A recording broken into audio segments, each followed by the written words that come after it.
Muchas gracias a todos los organizadores de este 32º festival La Muerte Tiene Permiso, un cuento del gran Edmundo Valadez, por invitarme a impartir esta charla. Desde Monterrey, Nuevo León, les mando un caluroso saludo a todos ustedes, en especial a los estudiantes del 5º semestre de Lengua y Literatura Hispanoamericana de la Universidad Autónoma de Tlaxcala, a la maestra Olimpia Guevara por sus atenciones, a todos. Hay un cuento de mi admirada Elena Garro que se titula La culpa es de los tlaxcaltecas, y yo me atrevería a corregir ese título de Elena Garro para ponerle más bien otro título: La hospitalidad es de los tlaxcaltecas. He visitado varias veces su estado y son ustedes de verdad la gente más hospitalaria de México. Alguna vez andando a caballo en Huamantla me perdí en el volcán La Malinche. Yo me vivo perdiendo porque soy muy desorientado, a mucha honra, pero no me hubiera importado morir allá arriba porque ustedes tienen un paraíso terrenal. No dejen que se los quiten. Alguna vez allá por los años 80, un grupo de jóvenes escritores, yo era entonces muy joven, platicábamos con el dramaturgo Emilio Carballido en Monterrey. A Carballido le gustaba mucho venir a Monterrey, a mi ciudad, y usó la capital de Nuevo León como el leitmotiv de su novela El tren que corría. Y se burla un poquito de nosotros en otra obra de teatro, escrito en El cuerpo de la noche, cuando dice que Monterrey está bien lejos. Pues sí, de Veracruz y de Tlaxcala, pues sí estamos bien lejos. Esa vez yo le comenté a Carballido que los escritores somos personas muy amargadas y muy mustias, a diferencia de la gente de teatro. También los estudiantes de letras son gente amargadona, porque nosotros tenemos una jornada de 8 o 9 horas continuas de estudio, de escritura, en soledad, ensimismados, y al final pues nadie nos ovaciona, no recibimos ningún aplauso ni por no dejar. Tenemos que sacar como quiera la basura de la cocina, darle de comer al perro, hacer de cenar, etc. En cambio, los actores, los directores de teatro, incluso los dramaturgos, sí reciben ovaciones de pie y hacen caravanas de agradecimiento y todo. Bueno, me respondió Carballido con su voz nasal, siempre sonriente, porque hasta cuando se enojaba sonreía. Bueno, me dijo, yo tengo las dos cachuchas, soy escritor, pero también soy hombre de teatro. La ventaja que tienen ustedes, que son escritores, nada más es que al final de una jornada el público no los abuchea, ni les chifla, ni se la rayan. A nosotros los hombres de teatro, pues sí, alguna vez. Esto que me dice Carballido me hizo pensar que la pandemia fue una maldición y al mismo tiempo una bendición para quienes damos clases, charlas, conferencias, porque ahora tenemos que hacerlas en línea, grabadas o por Zoom, y así no podemos escuchar ningún aplauso de ustedes, pero también tiene la ventaja, me salva de tampoco oír sus abucheos si no les gusta lo que les estoy platicando o si les aburre la plática, en fin. Emilio Carballido es el anverso de Tales de Mileto. Como ustedes saben, Tales de Mileto fue aquel filósofo presocrático, naturalista, considerado el primero en dejar las explicaciones del mundo mediante mitos para mejor explicarlo con hipótesis, con logos. Es cierto que Carballido volvió a la vieja usanza de explicar lo cotidiano con mitología, aunque fuera una mitología doméstica, muy a la veracruzana. Pero si digo que Carballido es el anverso de Tales de Mileto, lo es por otra razón más profunda. Resulta que cierta noche, el tal Tales caminaba mientras veía los astros, las estrellas, el firmamento, cuando tropezó y cayó en un pozo. Una señora del quehacer, una afanadora que pasaba por ahí, se burló de él a carcajadas. Como ven, la filosofía también tiene sus peligros. A diferencia de Tales de Mileto, Carballido nunca se hubiera tropezado. Al menos no por ver el firmamento y las estrellas. Era un hombre, Carballido, con mucho sentido común, con un manejo genial de la ironía, que reviste cada situación humana y un instinto casi felino para detectar quién es el verdadero protagonista en cada historia. Y en esta anécdota que les platico de Tales de Mileto, no es precisamente el filósofo presocrático quien se erige como protagonista. ¿Quién creen ustedes entonces que es? Exacto, es la señora del quehacer. Ella es la protagonista, quien se burla de las pretensiones de los grandes pensadores. Es la que seguramente dijo, por andar de distraído, en la loca, este tonto se cayó en el pozo. En sus cientos de obras teatrales, de guiones de cine, de novelas aún en proceso por descubrirse, de óperas y farsas y cuentos para mayores y para menores, Carballido asume el punto de vista de la gente del pueblo. Se burla sutilmente de los pretenciosos, de los enfáticos, de los que se creen mucho, de los pomposos, aquí en Monterrey decimos de los muy. Pero también en un momento dado nos lleva de la mano a la orilla del pozo y nos hace asomarnos hasta el mero fondo, donde yace el filósofo para preguntarle, sin risas, sin burlas, sin sarcasmos, ¿no le pasó nada, señor? ¿No se lesionó un brazo o una pierna? Yo me atrevería por eso a sugerirles que Emilio Carballido inventó un nuevo género que yo llamaría el género de la ternura. Los años 40 y 50, todavía entrados los 60, fueron pródigos en obras experimentales, innovadoras, de mucho cambio en la escena. El teatro del absurdo, como Esperando a Godot, de Samuel Beckett. Pero si ustedes se fijan más a fondo, Vladimir y Estragón no nos provocan precisamente ternura, sino compasión. La compasión es ver de arriba a abajo, la ternura es vernos entre iguales. Los personajes de Rosalba y los llaveros, en cambio, o los esclavos de Estambul, o el mar y sus misterios, sí nos despiertan ternura, que es un sentimiento entrañable, un tanto olvidado en México a merced de una educación cursi y ramplona dada por la televisión y que hemos transmitido de padres a hijos y que también, por cierto, Carballido ha integrado en su corpus temático.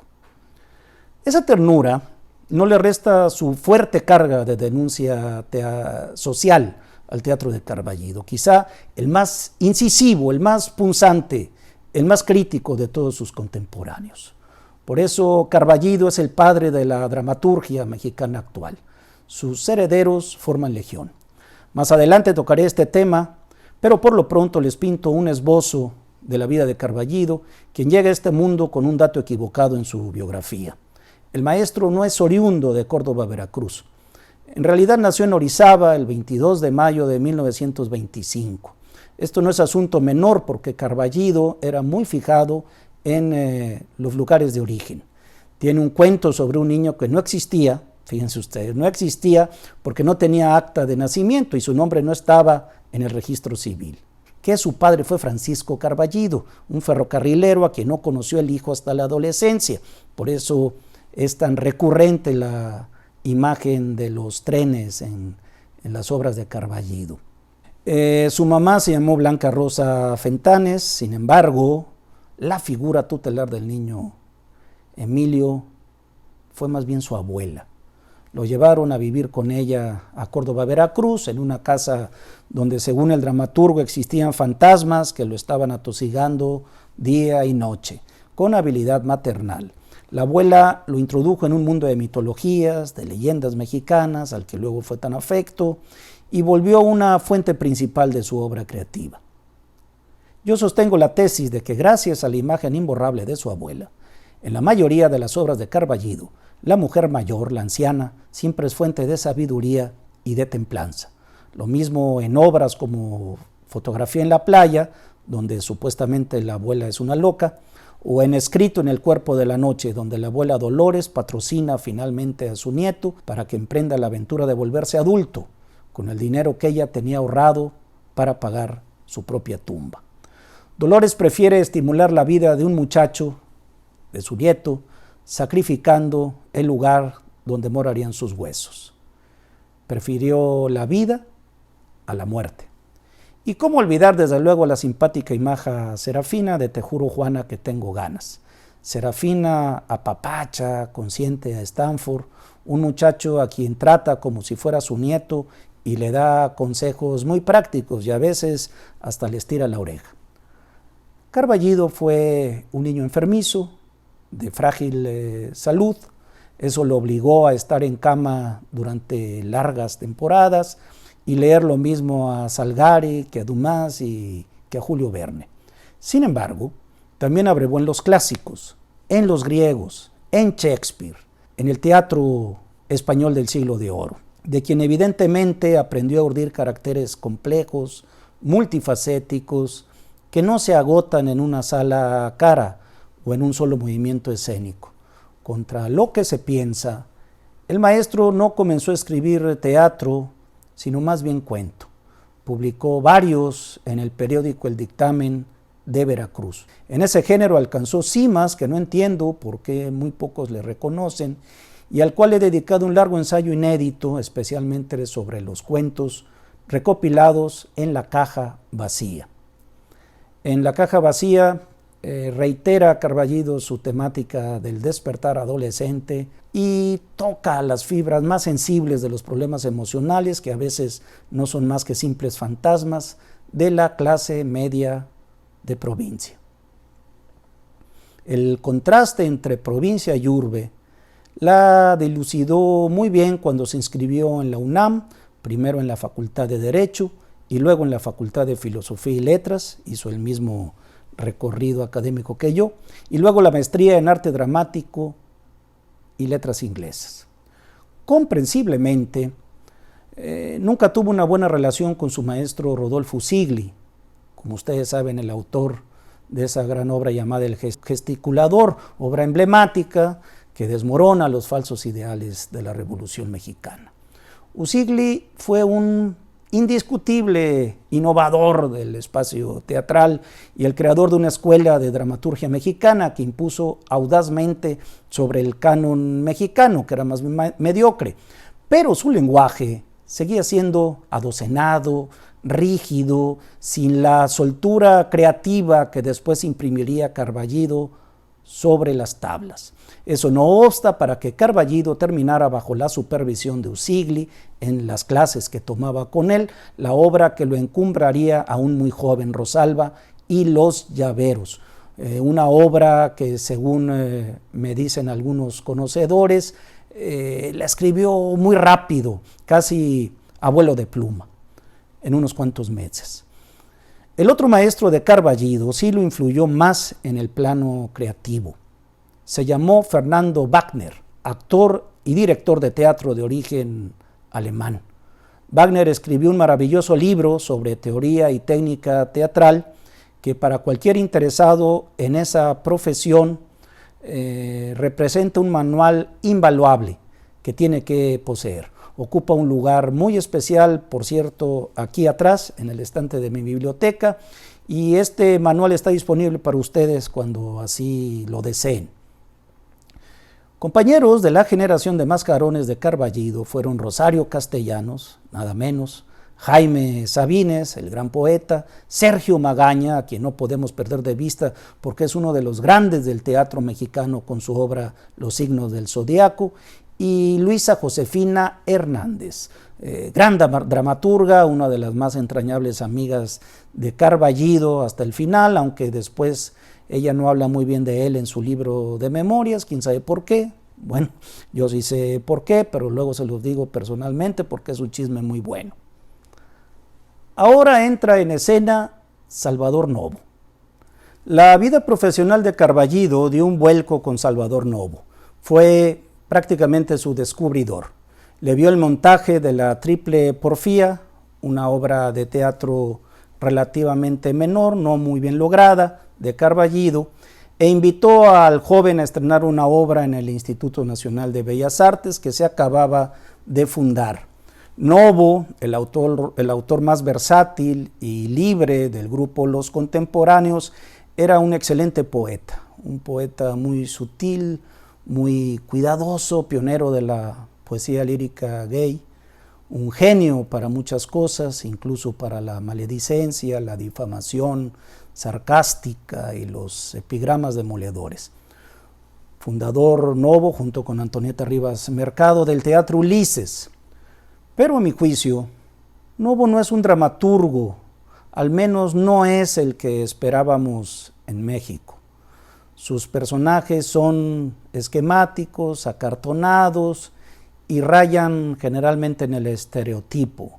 Claro está, su obra 8 columnas es una obra todavía muy viva, especialmente porque es una crítica muy certera en contra de la corrupción de la prensa y de los dueños de periódicos de gran tiraje.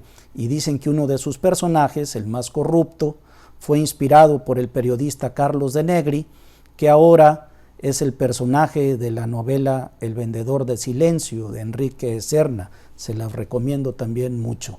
Cuando ya estaba muriendo Novo, por cierto, Carballido corrió a visitarlo hasta el hospital donde estaba internado. Novo tenía una mascarilla de oxígeno, a duras penas podía respirar y casi no hablaba, hablaba entre susurros. Carballido le prometió muy apenadamente volverse a ver pronto con él, visitarlo en una próxima ocasión, y Novo, quitándose la mascarilla, le dijo: sí, nos vemos, pero en el Panteón. Novo le estrenó a Carballido en Bellas Artes Rosalba y Los Llaveros en 1950, un poco para echarle en cara a Rodolfo Sigli, con quien estaba peleado, que su alumno veracruzano era mejor que él para urdir personajes, para crear tramas, para escribir teatro. Y sí, en efecto, la comedia de Carballido, a mi modo de ver, es perfecta, escrita por un novel autor que no defendía ni a la provincia idílica ni al centro del país. Con tan notable éxito en cartelera, Rosalba y Los Llaveros, que duró sin interrupción, si mal no recuerdo, algo así como un año, una meta que ahora ya solo consiguen muy contadas obras de teatro, y con la pandemia pues ya ahora menos. Rosalba y Los Llaveros, que era de género realista, el que existía en el México de principios de los 50, le acarreó a Carballido la equivocada etiqueta de ser un autor costumbrista. Eso le repateaba a Carballido que le respondieran con eso, más por facilidad. Gide habla de la facilidad del impulso adquirido, y muchos críticos y estudiosos de la literatura tienen eso que dice Gide, la facilidad del impulso adquirido. Como les digo, es una crítica bastante deleznable en contra de Carballido. Es verdad que en los años 50, cuando comenzó su carrera como dramaturgo, en México en realidad había un malinchismo descarado. Se importaban clichés de Europa, se traían los libretos desde el viejo continente o desde Estados Unidos, y se menospreciaba a los autores nacionales. Estos tenían que copiar a como diera lugar las formas extranjeras. Pues bueno, Carballido revirtió esa tendencia. Los personajes de sus obras hablan con los modismos y los giros lingüísticos de cada región de México donde se ambienta cada una de sus obras. Ubica perfectamente el lenguaje de las diferentes regiones del país. ¿Cómo consumó Carballido estos logros en el espacio escénico nacional? De entrada, no respetando al pie de la letra ninguna teoría y ninguna regla. En su libro Carpintería Dramática, lo explica advirtiendo que las teorías son escritas en razón de obras, lo cito más o menos textual, en razón de las obras que ya existen. Explican lo que ya hay, no dan el modo de inventar algo. Si se les toma como recetario, dan productos secos, imitativos y de algún modo fastidiosos. Una regla no es respetable por sí misma, es simplemente la explicación de cómo y por qué funciona algo que ya está funcionando y vive antes de esa regla. Eso lo dijo Carballido. El éxito de público de Rosalba y Los Llaveros le abrió las puertas a Carballido como becario del Instituto Rockefeller de Nueva York. En esa ciudad el maestro vio el estreno de muchas obras de Tennessee Williams y de Arthur Miller. Creo, sin temor a equivocarme, que la simpatía intelectual de Carballido apuntó más a Arthur Miller. Tennessee Williams era más sensiblero y melodramático, porque ambos, Carballido y Miller, formulan una denuncia social contra la censura que impuso el macartismo a la creación artística en los Estados Unidos de la época, de la cual Carballido escribió un par de artículos de prensa muy incendiarios, porque lo vivió en su temporada de residencia en ese país. Y sin ser evidentemente víctima, porque Carballido era un simple visitante foráneo en Nueva York, entendió ese conflicto a la perfección entre el poder político y la libertad de creación. Seguramente ustedes conocen bien esa casa de brujas que promovió el sanguinario senador Joseph McCarthy y que llevó a la cárcel o al desempleo forzoso a muchos dramaturgos y guionistas del cine norteamericano, los mejores de su época, acusados de comunistas. Miller tiene una estupenda obra de teatro que les recomiendo la vean o al menos la lean, que representa una persecución injusta y atroz contra inocentes, que se titula Las brujas de Salem. La otra influencia de Carballido, notoriamente más acusada, es el alemán Bertolt Brecht, sobre todo en su técnica metateatral del texto. El llamado teatro épico, el que no busca que el espectador se identifique con los personajes, sino que aspire a hacer catarsis con el público, rompe la ilusión de realidad.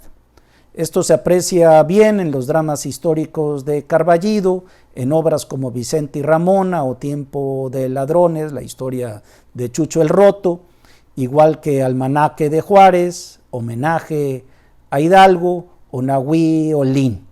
Sí, en efecto, se nos olvida que Carballido también escribió una obra sobre Nahui Olin, la pareja sentimental del doctor Atl. En todas estas obras históricas siempre está la ironía implícita. No son los típicos dramas históricos realistas de Usigli, como Corona de Sombra, sobre el efímero reinado de Maximiliano y Carlota. Por su parte, marcando la diferencia de estéticas, Carballido, igual que Brecht, intenta distanciarse del público, forzar al espectador para que observe su propia vida desde un plano distinto del habitual. Carballido tiene una obra que se titula Silencio, pollos pelones, ya les van a echar su maíz, y otra titulada Un pequeño día de ira. En ambas hay una intención didáctica, el teatro como función de enseñanza o como función de denuncia. En la obra satírica Silencio, pollos pelones, el autor llega a la metaironía de presentar carteles con gráficas y estadísticas. El personaje, doña Leonela, cuyo hijo llega a ser gobernador, dichosa ella, afirma maternalmente que los pobres, y fíjense el sentido despectivo, son pobres por sinvergüenzas y tramposos, estoy citando textual, por sucios, embusteros, farsantes, por vividores, chillan como pajarracos hambrientos hasta que les llenan el buche y luego se les vacía y entonces vuelven a chillar. Esa era la definición de los pobres que tenía este pobre personaje, pobre en calidad moral. Ante la falsa generosidad de Leonela y su caridad hipócrita, los personajes exigen mitad en broma, mitad en serio, que se respete la Constitución, que se saneen los sindicatos, que se le dé educación cívica al pueblo y hasta llegan a pedir ayuda para poner esta obra al aire libre, donde lo viera la gente que no puede pagar boleto de entrada. Como pueden ver, Carballido se insubordina hasta del mercantilismo de la taquilla. Para que ustedes, estudiosos de Tlaxcala, conozcan más de Emilio Carballido, le pedí su opinión a mi muy querido amigo Luis Martín, quien es quizá el más grande director de teatro mexicano vivo. Luis Martín fue también uno de los mejores amigos del maestro Carballido. En el Arlequín yo hice un año de teatro con mucho éxito, de martes a domingo, a teatro lleno, el teatro de 100 butacas. Y de repente nos encontramos en La Palabra y el Hombre. Te juro, Juana, que tengo ganas, editada en el 62, 63. Y me dice Cuco Barragán, que era también socio mío cuando hicimos después el Teatro Mayor: ya viste esta obra y la pongo a leer, está sensacional. Déjame hablarle a Carballido para ver si... Yo ya había hecho para entonces Pollos Pelones y ya tenía... ¿Ya lo habías hecho? Y ya tenía yo una relación con Carballido, ya me daba...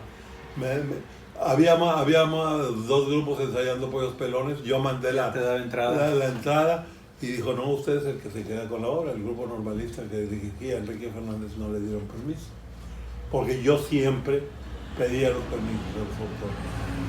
Entonces le mandé pedir Juana. Me dice su mamá: no está en Nueva York con la beca Rockefeller, vivía en Waverly Place, allá en Greenwich Village. Se aficionó al Metropolitan Opera House y le gustaba mucho la ópera. Le gustaba mucho la ópera. A Carballido, le gustaba sobre todo la ópera wagneriana. Wagneriana, exactamente. Entonces, pues yo le escribo a Waverly Place y dice: su carta de estilo angustia, pues no sé qué, me pide que ponga, no de estilo angustia, se me decía para poder, pero de acuerdo, ponga Juana. Un telegrama me mandó, ya me acordé. De acuerdo, ponga Juana. Saludos cordiales, regreso en abril. Y yo en abril estaba montando a Juana. Entonces llegó a ver Juana porque tenía mucha curiosidad cómo empataba la parte brechtiana en el segundo acto con la comedia, con la casi farsa. Y sí resultó, ¿verdad? Resultó perfectamente. La gente entendió por qué eran los personajes así, por qué tenían doble moral, por qué tenían que cubrir las apariencias, por qué una mujer grande no podía andar con porque los encontraron haciendo sexo y porque el padre los hizo casarse en secreto. Toda la doble moral, todo ese juego de provincia que todavía existe, más en esta ciudad. Tlaxcala seguramente también. Ah, sí, definitivamente. Debe haber ahí una doble moral de todos lados, en todos lados. Entonces, tenía esa curiosidad de Emilio, y cuando lo vio, pues fue sensacional el gusto por él, y a partir de ese día, Emilio y yo, hubo una conexión ahí profesional y humana. Humana y todo. Yo llegaba a México a casa de Carballido, viajaba con Carballido, fui a Nueva York con Carballido, fui a Londres, fui a París, fui a todos lados con Carballido. Era un hombre cosmopolita, ¿verdad? Totalmente, definitivamente. Hay una anécdota de París. Una vez andábamos en París, teníamos ya el boleto de regreso. Habíamos ido a uno de los coloquios de Perpiñán. Nos habíamos quedado un día en París. Habíamos ido a ver a Madeleine Cucul, que vivía en Normandía, una de sus investigadoras. Ella murió. Y regresamos y no teníamos pagado el hotel y teníamos pagado el viaje ya de venida, pero nos habíamos quedado ya sin dinero y con las tarjetas casi, con muy poco remanente, ¿verdad? ¿Qué haremos? Dijo.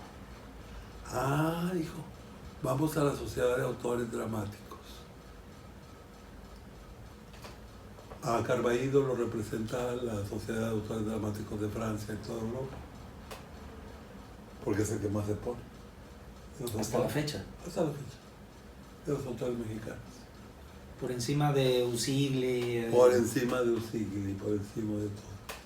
Ahorita ya no sé, ¿verdad? Pero los años, en los 2000, 2010, todavía vienen los grupos de Bélgica y todo al Festival Carballido. Claro. El año pasado estaban haciendo sus montajes, sí. Exactamente. Entonces, digo, vamos a la Sociedad de Autores Dramáticos a ver qué tengo. A la mejor tengo algo. Pues había 4,000 francos. No, pues vámonos a la Rue de la Paix, al café de la Paix, a Champaña. Sí, pero con dinero que él se había ganado. Sí. No el erario público. Las relaciones de Carballido con el poder público, con el gobierno, siempre fueron muy distantes. No, siempre fue contestatario. Fue contestatario. Pero había debate, había relación.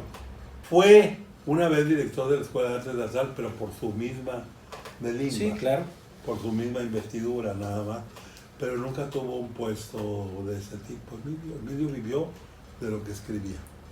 Vivió en México mucho tiempo, después se regresó a Jalapa, ¿verdad? A Jalapa, se regresó a Jalapa.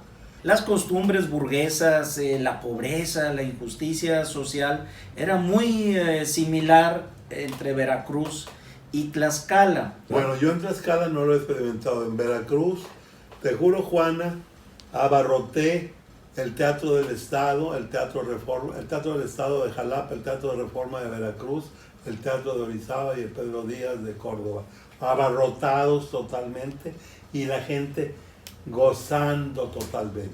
Siempre que montamos a Carballido en Veracruz es una cosa impresionante. ¿Y por qué, si es tan agudo en sus críticas sociales, Carballido, la gente, el público lo recibe con una carcajada? ¿Es de autoflagelación? ¿O qué le pasa a los veracruzanos y a los regiomontanos que nos da mucha risa vernos exhibidos por los personajes de Carballido? Pues volvamos a los griegos. Las dos cosas funcionan. Funciona la tragedia para retratarte y funciona la comedia para retratarte. Y las dos crean un mecanismo de autoconocimiento en ti, como espectador. Su calidad literaria se impuso toda la vida ante cualquier tipo de desencanto hacia eso. Él se imponía, él tenía una gran personalidad y él no andaba diciendo esta es mi posición, ni mucho menos ni andaba ofendiendo a nadie. Sin ser tan extravagante ni exótico como pero Salvador Novo. Pero sí fue, pero sí fue el revolucionario que se casó primero con un hombre en la Ciudad de México.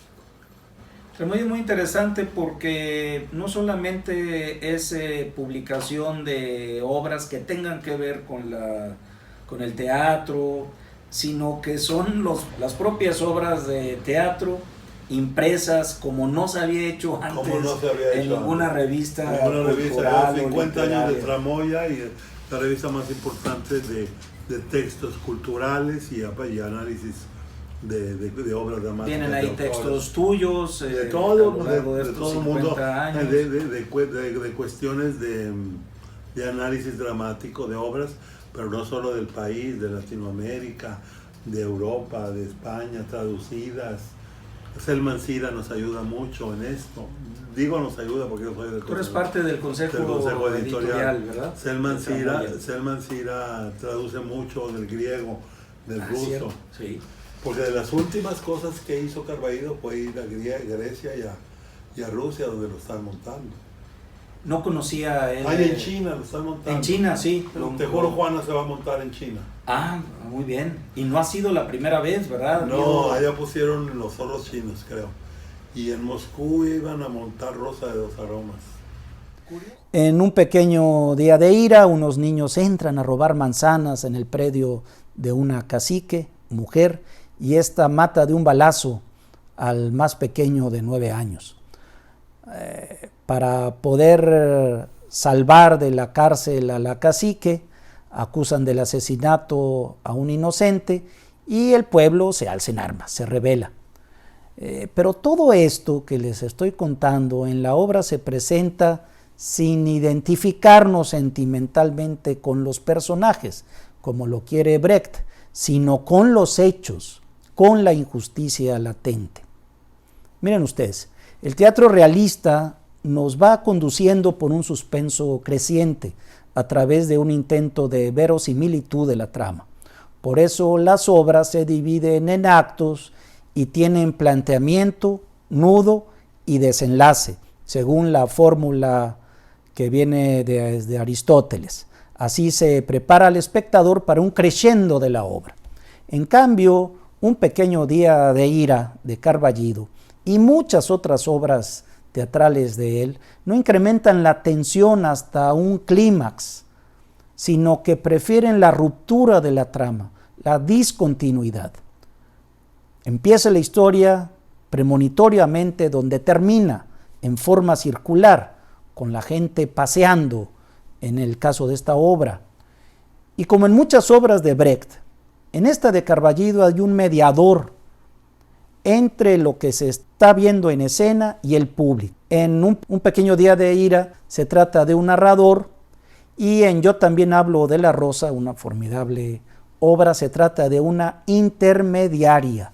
Son una especie de hechiceros estos narradores o estos mediadores. Son como guía del público para llevarlo por el terreno del inframundo teatral, por las 9 regiones del Mictlán, como si fueran mediums, chamanes, o como si fueran esos perritos xoloscuincles aztecas que nos guían al lugar eterno del reposo, aunque en el caso de Carballido nos llevan más bien a la catarsis, a la liberación a partir de hechos traumáticos iniciales.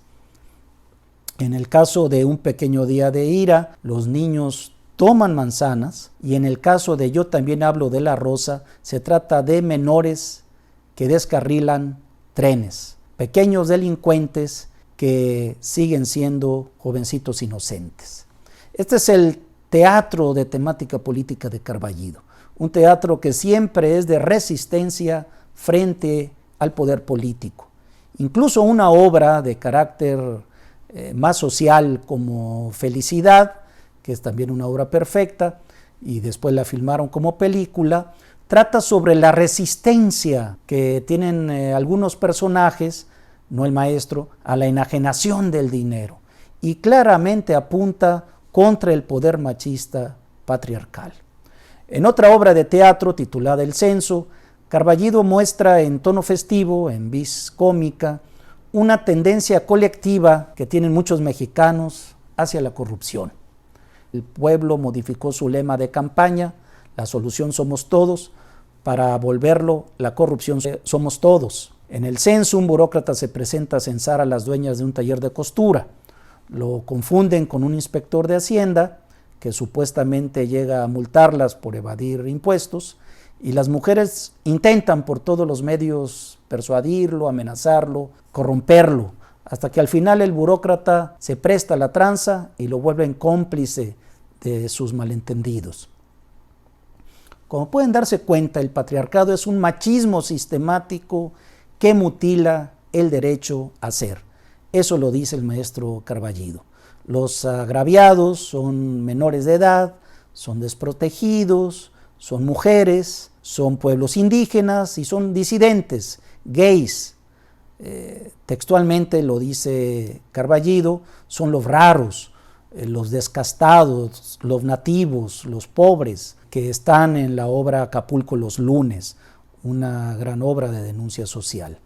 La justicia opera en la mayoría de los casos en favor del sostenimiento de ese patriarcado, y el propio lenguaje es un malicioso soporte machista. La aplicación del derecho en México y en muchas partes del mundo es parcial, convenenciero. El mundo está hecho a imagen y semejanza del patriarca, al cual no le ha llegado su otoño, como se titula la novela de García Márquez. Y su falsa cara benévola es el paternalismo gubernamental. Esto arrastra a nuestra gente, a nuestro pueblo, a prostituirse de forma simbólica y literal ante el dinero extranjero, como se muestra en Acapulco los lunes. México es lo que se exhibe ante el turista y lo que se oculta ante los ojos del mundo, lo que se ostenta y lo que se sepulta, lo que se luce por vanidad y lo que se entierra, así sean estudiantes sacrificados por el narcotráfico y por las propias fuerzas de seguridad, encabezadas por supuestos padrinos repletos de medallas militares y que luego pues acaban su vida en el vecino país del norte en una cárcel o enjuiciados. Dice un borracho a Lucio, el personaje de Acapulco los lunes: no es lo que uno sea, es lo que a uno lo vuelven. Y Lucio le contesta, no, no se vuelve uno como quieren los demás, uno se vuelve el que quiere, uno se vuelve el que quiere. En este diálogo está la esencia del teatro de denuncia de Emilio Carballido. No es lo que uno es, ni lo que a uno lo vuelven, es lo que uno quiere ser. Hay que volvernos lo que queremos. Tenemos que estar convencidos de que nuestra situación anómala de alienación social, de inhibición individual, puede transformarse y para bien de nosotros.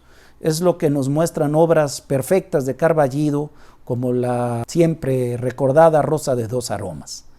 En Rosa de dos aromas, dos mujeres, Gabriela y Marlene, se topan en la delegación y se dan cuenta que han compartido al mismo amante, al mismo macho, detenido por un crimen. De los celos mutuos y de la desconfianza recíproca, estas dos mujeres pasan a una forma de solidaridad afectuosa entre ellas. Se ponen de acuerdo para juntar dinero y conseguir la fianza de su hombre, quien por cierto las maltrataba a las dos.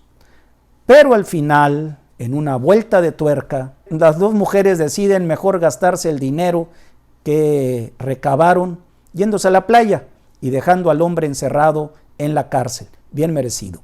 Rosa de dos aromas es un canto a la liberación y al mismo tiempo es un homenaje al poder de la amistad. Las dos mujeres se vuelven amigas. Lo mismo pasa en otra obra titulada Orinoco, una de las comedias más divertidas de Carballido. Yo me he carcajeado las varias veces que la he visto en escena. Dos estrellas de cabaret, venidas a menos, muy alegres y dicharacheras, Mina y Fifi, van a la deriva en un barquito, el Stella Maris, y a pesar de pensar muy distinto, resuelven aliarse, compartiendo sus sueños, sus quimeras y sus prejuicios también, para afrontar el destino a donde las lleva la corriente de un río tropical. Desde la didascalia inicial, fíjense ustedes, desde las indicaciones que vienen al principio de la obra, Carballido ya proclama su rebeldía política. Dice textualmente, en los países donde haya racismo, Mina deberá ser mulata.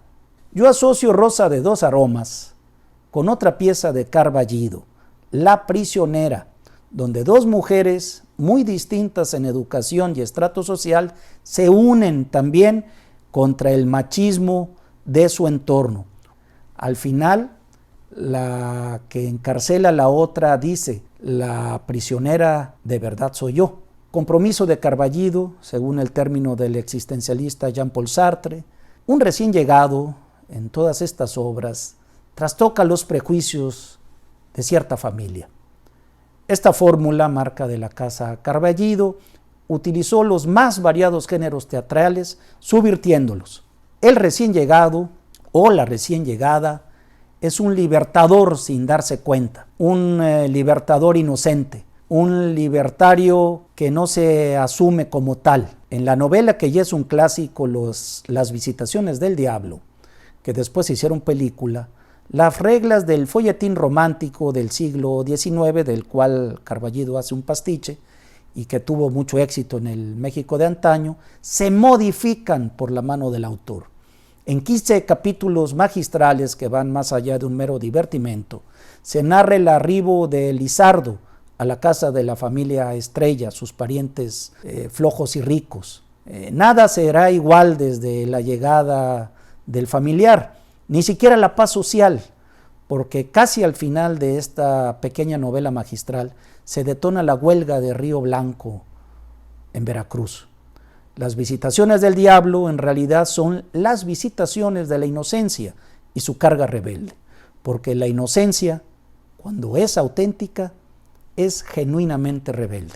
Evidentemente, Carballido entendió muy bien el punto de vista de las mujeres y las obsesiones y opresiones de cada edad. La adolescente del monólogo Selaginela, mitad mujer, mitad niña, dice el autor, chica flacucha, fea y borrosa, es encerrada por su madre para que se ponga a estudiar, y esto detona en la niña una marea de fantasías y ensueños contrapunteados con lecciones de ciencia natural. O en este momento recuerdo otro monólogo, Parásitas, donde la protagonista, si mal no recuerdo se llamaba Dulce María, una triste viuda chilanga, cincuentona, desfoga sus pesares por el marido muerto en un edificio colonial cercano al Zócalo en la Ciudad de México. Y traigo a colación una de las últimas obras de Carballido, Un gran ramo de rosas, que debería montarse muy pronto en Tlaxcala porque es una obra muy muy divertida y de una perfección inusitada, todo un disparate genial. La protagonista, Loli Cuesta Madero, alucina con Eduardo, un extraño que llega a tocar su puerta. Dos solitarios, solterona y asaltante, ambos seres despreciables, que quieren dominarse y someter uno al otro y que terminan enterneciendo al espectador. Son sujetos de nuestra ternura. La trama de Nora es cruda y bella a la vez y muestra la alienación de la mujer obrera. Nora, fíjense ustedes, no vuelve un día a su casa y su familia, sus 6 hijos pequeños, la están buscando. Julio, su esposo, se imagina junto con sus amigotes borrachos que su esposa se accidentó, pero terminan creyendo que en realidad se fugó con otro hombre. La verdad es que Nora se fue a buscar trabajo a un hotel lujoso. Ahí Nora cae en la cuenta de que no volverá a someterse nunca más a su marido. Nunca más. Se asume ella misma como libre de hacer con su vida lo que le plazca. Al final una señora se me acercó a decirme: yo soy Nora y desde ahorita voy a poner en su lugar a mi viejo lángaro. Luego me pidió la dirección de ese lujoso hotel de la obra para ver si todavía tenían vacantes. Fíjense cómo la persuasión poderosa escénica de Carballido, su gran dominio escénico, hizo que nadie de los presentes creyera que lo que estaba viendo frente a sus ojos era una simple ficción. Nora era una vecina emancipada. En otra obra barroca de Carballido, Un engaño colorido con títeres, que compendia muchas de las obsesiones de su autor, aparece Sor Juana Inés de la Cruz, quien quiere darle libertad a una de sus esclavas, porque en efecto Sor Juana Inés tenía esclavas, aunque ya nadie lo crea. Y la esclava le contesta a su ama: no, madre mía, cito textual, tendría que irme de puta, y eso es más triste que ser esclava, ya me informé. Para mí, no hay muchos lugares. Y Sor Juana, la Sor Juana de Carballido, le contesta: ay, hija mía, no los hay para ninguna mujer, no los hay, no hay lugares en el virreinato para la mujer. La obra de Carballido, cuya tesis pudiera ser la libertad de elegir la orientación sexual de cada quien, termina con una Sor Juana flagelándose, con cilicios, gritándose o a sí misma o al universo entero mientras se azota. Cito textual: por querer pensar con libertad, por lanzar el pensamiento a las estrellas, por amar la inteligencia, por amar la belleza, por rebelarme a la autoridad obtusa y cruel, por querer ser libre, por haber amado, por ser mujer. Carballido pasó su vida en la colonia San Pedro de los Pinos, en la Ciudad de México, donde escribía 8 horas diarias o más en el tapanco del 3er piso, y luego se fue a vivir a su casa de Jalapa, Veracruz. Se había casado con su pareja, el gran artista Héctor Herrera, quien, por cierto, preserva el legado invaluable de Carballido hasta el día de hoy. Carballido fundó hace muchas décadas una revista toral, me atrevo a decir que la más importante de México, Tramoya. Las revistas de teatro de aquel entonces publicaban vasta crítica, vastos análisis sesudos, vasta reflexión, pero fíjense qué ironía, no publicaban en sus páginas obras de teatro. Tramoya sí lo hizo y lo sigue haciendo, promoviendo las obras de nuevos creadores. Hace unos meses, antes de la pandemia, Héctor Herrera comió en mi casa de Monterrey y me regaló una buena dotación de ejemplares de la revista Tramoya. Yo leí estos ejemplares con fruición una y otra vez. Ahí en la sobremesa, en mi casa, que es la casa de ustedes, le dije a Héctor que Carballido fue un costumbrista, sí, pero tan costumbrista como lo fue William Faulkner, o como lo fue Arthur Miller, o incluso como lo fue el propio Shakespeare, que fue un autor moralista, sí, como lo acusan muchos críticos, pero lo fue más bien en términos en que lo fue Voltaire, o Camus, o Jean-Paul Sartre, también guionista de cine, de películas premiadas como Macario. La historia es más de Carballido que de Bruno Traven, autor de libros infantiles, promotor cultural, el dramaturgo mexicano más montado y traducido y estudiado de todos los tiempos, aclamado lo mismo en París que en Moscú.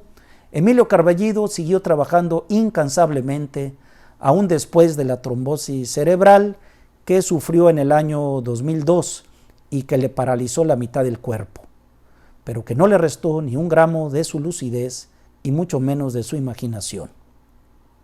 La Universidad de Nuevo León decidió que la presea para obras de teatro nacional llevara el nombre de Premio Nacional de Dramaturgia Emilio Carballido. Y año con año se celebra el festival con su nombre en Orizaba y Córdoba, Veracruz. Emilio Carballido murió el 11 de febrero de 2008. Yo recibí esta triste noticia en Monterrey, recordando una frase de Octavio Paz: las cosas esperadas llegan siempre de manera inesperada. Hasta la fecha, la señora del quehacer, aquella que se reía del filósofo presocrático que se cayó en un pozo por ir distraído, se sigue riendo y sigue siendo esta señora del aseo, esta afanadora, la medium por la cual, a través de la cual habla el más irónico, cascarrabias, burlón y querendón de todos los hombres de teatro que han vivido en México, el maestro Emilio Carballido. Muchas gracias a todos ustedes por tener la paciencia de escucharme y nos vemos muy pronto en persona, así lo espero allá en Tlaxcala, para seguir hablando de ese genio monumental llamado Emilio Carballido. Muchas gracias.